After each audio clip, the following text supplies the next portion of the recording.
আমি যদি চাব যাওঁ মোৰ যদি ক্ৰনলজিকেল অৰ্ডাৰত যদি মেইন ইভেণ্ট হওক ডাইনেষ্টি হওক নাইবা কিংডমেই হওক সেইটোৱে আৰু আহোম হওক চুতীয়া ডাইনেষ্টি হওক এইখিনি একেলগে আছিলে মানে আশে-পাশে আছিলে। চুতীয়া কিংডম যদিও ফাউণ্ডেড আগত হৈছিলে, আহোম কিংডম তাৰ পিছত হৈছিলে বাই চুকাফা, তথাপিতো সিহঁতে একেলগে আছিলে মানে একেটা সময়তে কথা কৈছিলো এক্সিষ্ট কৰে। আমি যিটো মিথলজিকেল বুলি কওঁ ন, সেইখিনি হৈছে দানৱ ডাইনেষ্টিখিনি কওঁ, যিটো মহিৰংগ দানৱৰ পৰা আৰম্ভ হয়, the first ruler of Pragjyotish. মানে প্ৰাগজ্যোতিষৰ যদি আমি যদি আমাৰ অসমৰ যদি নৰ্থ ইষ্ট বুলি যদি প্ৰথম ৰজা যিজন নৌন বুলি জানো, সেইজন হৈছে মহিৰংগ দানৱ ডাইনেষ্টি ফাউণ্ডাৰ হয়। তাৰপিছত আছে নৰকাসুৰা। সেইটোৱে মহিৰংগ আৰু নৰকাসুৰৰ মাজত আৰু এটা ডাইনেষ্টি আছিলে, সেইটো ঘটকাসুৰৰ ডাইনেষ্টি আছিলে। সেইটোৱে ঘটকাসুৰৰ যদিও আছিলে, তেওঁ মানে বিশেষ সেই এজন থকাৰ কাৰণে মানে তেওঁক ইমান গুৰুত্ব দিয়া নহয় মানে। গুৰুত্ব দিয়া বুলি নহয় আৰু যিটো কিৰাতৰ ৰুলাৰ বুলি কয়, ৰুলছ বুলি কয়। সেইটোৱে মানে যেতিয়া ডাইনেষ্টি হওক বা লিনিয়েজ হওক না, তেতিয়া কেইবাজন ৰজা থাকে ন, এজনকে এজন ৰজা থাকিলে মানে সেইটো ধৰা নহয়। আৰু ইজন ৰজাৰ পিছত সিজন ৰজা হওঁতে তেওঁলোকৰ যদি হিষ্ট্ৰী যদি পোৱা নাযায়, তেওঁলোককো ইয়াত ধৰা হোৱা নাই। সেইটোৱে নৰকাসুৰ আছিলে ভৌম ডাইনেষ্টি বা নৰকাসুৰ ডাইনেষ্টি বুলি হয়। এইটো কামাখ্যা মন্দিৰ যে আৰম্ভণি নৰকাসুৰৰ দিনতে হৈছিলে নীলাচল পাহাৰত, কামাখ্যা মন্দিৰ। তাৰপিছত বৰ্মন ডাইনেষ্টিহে পুষ্য বৰ্মন ফাউণ্ডাৰ হয়। আৰু ইয়াৰতো কুমাৰ ভাস্কৰ বৰ্মনটো বহুত ফেমাছ হয়, যাৰ দিনতে চীনৰ পৰা চীন পৰিব্ৰজক হিউৱান চাং আহিছিলে আৰু কুমাৰ ভাস্কৰ বৰ্মনৰ ওপৰত লিখিছিলে। তাৰপিছত শালস্তম্ভ ডাইনেষ্টি আছিলে। শালস্তম্ভ ডাইনেষ্টি আছিলে ফাউণ্ডাৰ হয় শালস্তম্ভ। তাৰপিছত আছিলে পালা ডাইনেষ্টি। পালা ডাইনেষ্টি ফাউণ্ডাৰ আছিলে ব্ৰহ্মপালা। তাৰপিছত আহিলে কমতা কিংডম বা খেং কিংডম আহিলে। তাৰ নন ৰজাৰ ভিতৰত নীলধ্বজ বুলি এজন আছে, খালিহে তাই ফাউণ্ডাৰ কোনে কৈছিলে গম পোৱা নাযায়। তাৰপিছত আছিলে চুতীয়া কিংডম। চুতীয়া কিংডম আৰম্ভ হৈছিলে বীৰপাল শদিয়াত, বীৰপালে আৰম্ভ কৰিছিলে। তাৰপিছতে আৰম্ভ হৈছিলে আহোম ডাইনেষ্টি। তাৰ চুতীয়া কিংডমৰ পাছতে আহোম ডাইনেষ্টি আছিলে। কিন্তু আহোম ডাইনেষ্টি আৰু চুতীয়া কিংডম ন একেলগে এক্সিষ্ট কৰিছিলে বহুতখিনি সময়। আৰু বৰভূঞাজ আছিলে ছেমি ইণ্ডিপেণ্ডেণ্ট, কাৰ আণ্ডাৰত আছিলে আহোম ৰজাৰ দিনৰ আণ্ডাৰত আছিলে, কিং প্ৰতাপ সিংহৰ আণ্ডাৰত আছিলে। তাৰপিছত কোচ কিংডমটো আছিলে লোৱাৰ আছাম ফালে আছিলে, একে বিহাৰলৈকে আছিলে।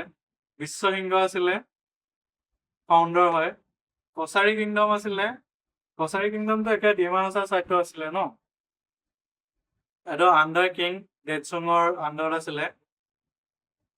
সেইটোৱে আহোমৰ আণ্ডাৰতে আছিলে বাৰু।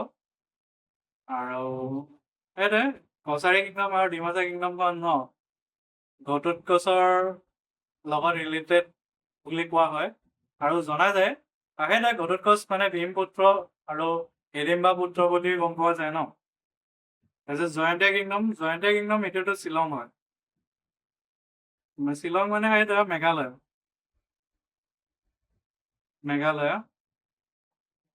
শ্বিলং নহয় মেঘালয় বুলি হয়। সেইটোৱে মেঘালয়ত জয়ন্তীয়া কিংডম আছিলে। তাৰপিছত আহোম কিংডম আছিলে চুকাফা, ফাউণ্ডাৰ হয়, তেওঁ চীনৰ পৰা আহিছিলে। সেইটোৱে জয়ন্তীয়া কিংডম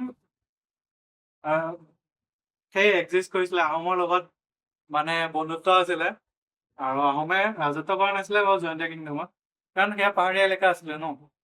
সেইটোৱে আহোমে মেইনলি সমতলখিনিয়ে গোটেইখিনি কৰিছিলে একেবাৰে, আৰু মেক্সিমাম অসমৰ ন জেগা আহোমৰ দিনতে মানে একে তলৰ পৰা ওপৰলৈকে ৰাজত্ব কৰিছিলে আহোমৰ দিনতে। আৰু সেইটোৱে তাৰপিছত মোৱামৰীয়া ৰিবেলিয়ন হৈছিলে। মোৱামৰীয়াটো গম পোৱা যায়। তাৰপিছত বাৰ্মিজ ইনভেজন, বাৰ্মিজটো একেবাৰে ম্যানমাৰৰ লগত ন ৰিলেটেড হয়,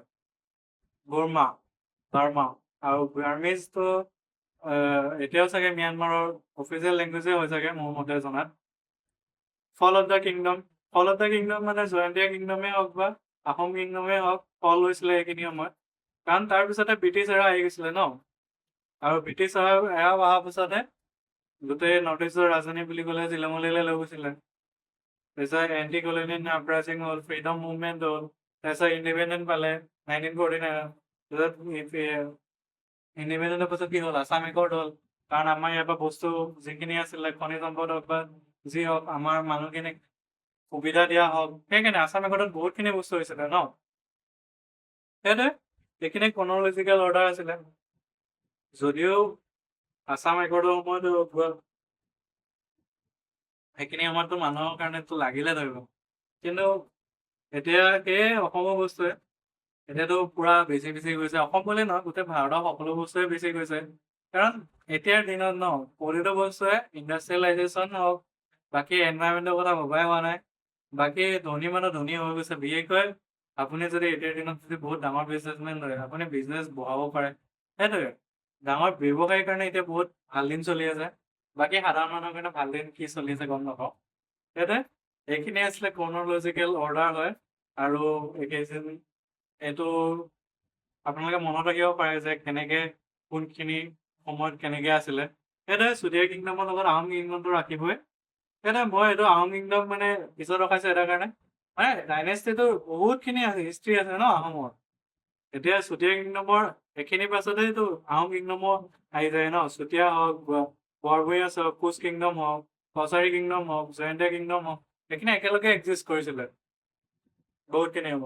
আৰু লাষ্টলৈ বহুতখিনি আহোমে ৰাজত্ব কালতে নিজৰ আণ্ডাৰত লৈ লৈছিলে।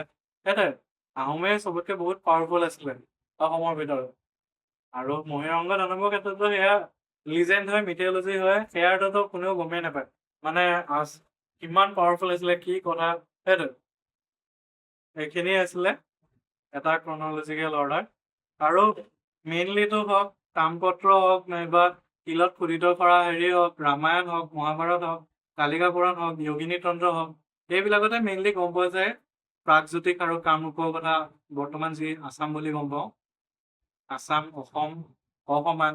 সেইটোৱে আৰু কাৰাটৈয়া ৰিভাৰৰ পৰা একে ডিক্ৰাং ৰিভাৰলৈকে এটা সময়ত মানে সেইটোৱে আগতে জনাত আৰু সিমানখিনি জেগা মানে চাউণ্ডিত আছিলে অসম।